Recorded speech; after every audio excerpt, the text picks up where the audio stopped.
Stacy Phillips with iConnectEngineers. Today we have Nick Soto from the Construction Management Association of America joining us for the iConnectEngineers Conversation Series.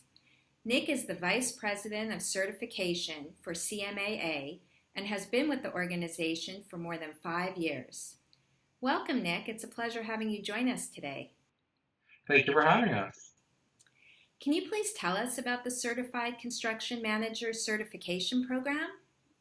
Absolutely. The CCM is recognized within the AEC community as the official designation for professional CMs. It provides a level of competency and professionalism that helps identify a construction manager that has experience and the know-how about the industry standards, best practices, latest trends. And receiving the CCM certification is an indication of achieving high standards in construction management. When you see the CCM designation, you should know that the CM has voluntarily met a prescribed criteria in regards to formal education, field experience, and demonstrated their capability and that they have a standard of the CM body of knowledge. What are some of the benefits for construction managers who are considering getting certified in terms of advancing their businesses? Well, more and more owners are often asking CMs to be involved in their projects. A growing number of organizations have also adopted the culture of certification, requiring CCMs on their RFPs and RFQs, where the organization supports its professionals in pursuing the CCM and provides financial and other recognition for achieving the credential. We have example contract language from those RFPs and RFQs from various owner organizations on our website, including organizations like GSA, the Virginia Department of Transportation, the U.S. Army Corps of Engineers, the Los Angeles Unified School District, and the City of Houston Public Works. Now, a few years ago, the application process was streamlined, and we've seen a tremendous growth and interest in the program because of that. The program has grown over 54% since 2011. Now there are more than 3,400 professionals that have earned the right to call themselves certified construction managers. But what's in it for the CCM? Well, it increases their professional marketability.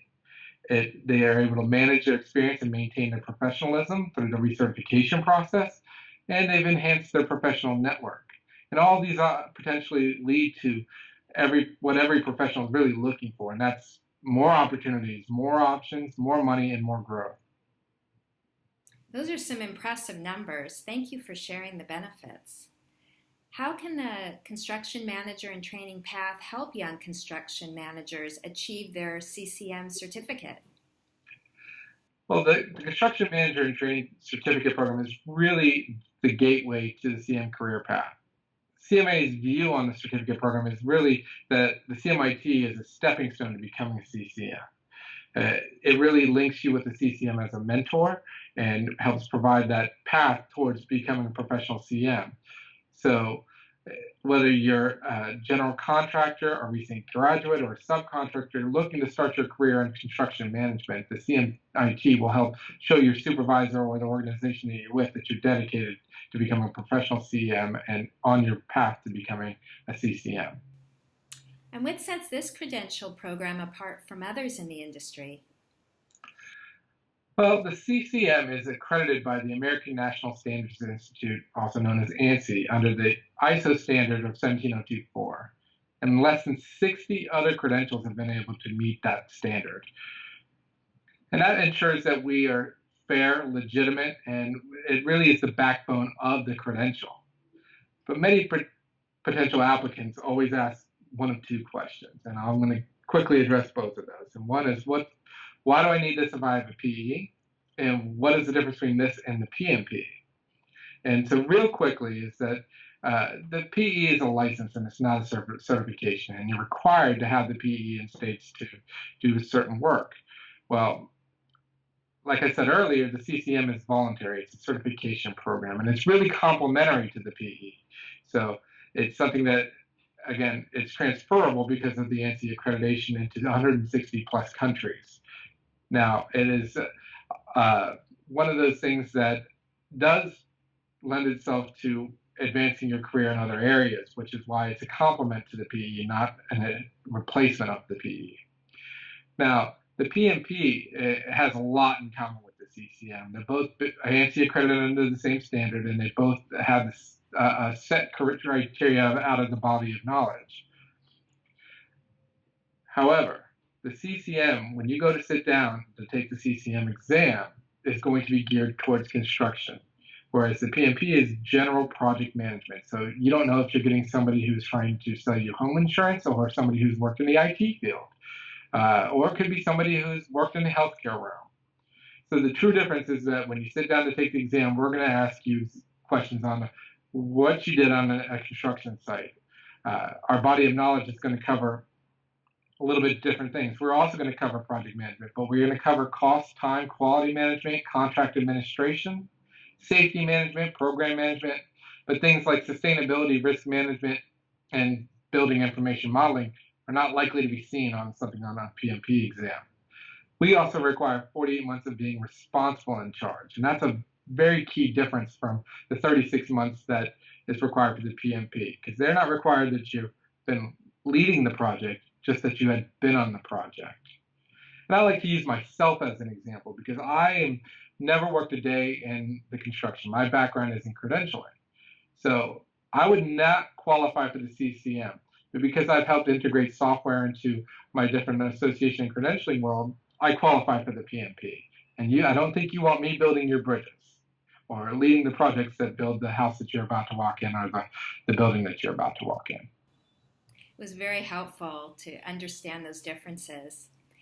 Can you tell us the top 3 reasons an industry professional should pursue certification?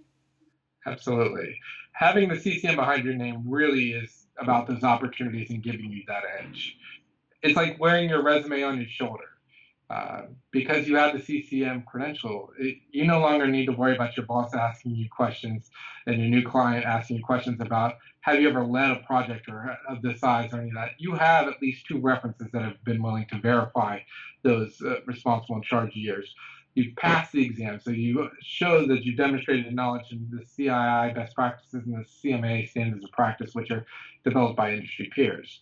And then you sign a code of ethics, so you should be able to trust this person who wears the CCM on their designation on their resume or behind their name. Because they are required to sign at every renewal, and they're reminded that they can be stripped of that designation and are liable for it.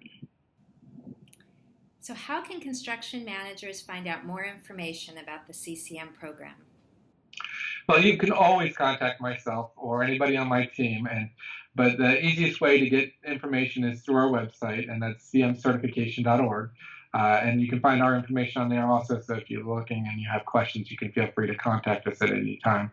We also give a free webinar every bi-monthly, so you can register for that and sit on there and ask questions as well and hear information on benefits, the procedures, the eligibility criteria, and so on. Thank you for sharing great insight with us today, Nick, about the Certified Construction Manager Certification Program. We appreciate the time you took to join us today for the iConnectEngineers Conversation Series. Thank you, Stacey, and I really appreciate you having us.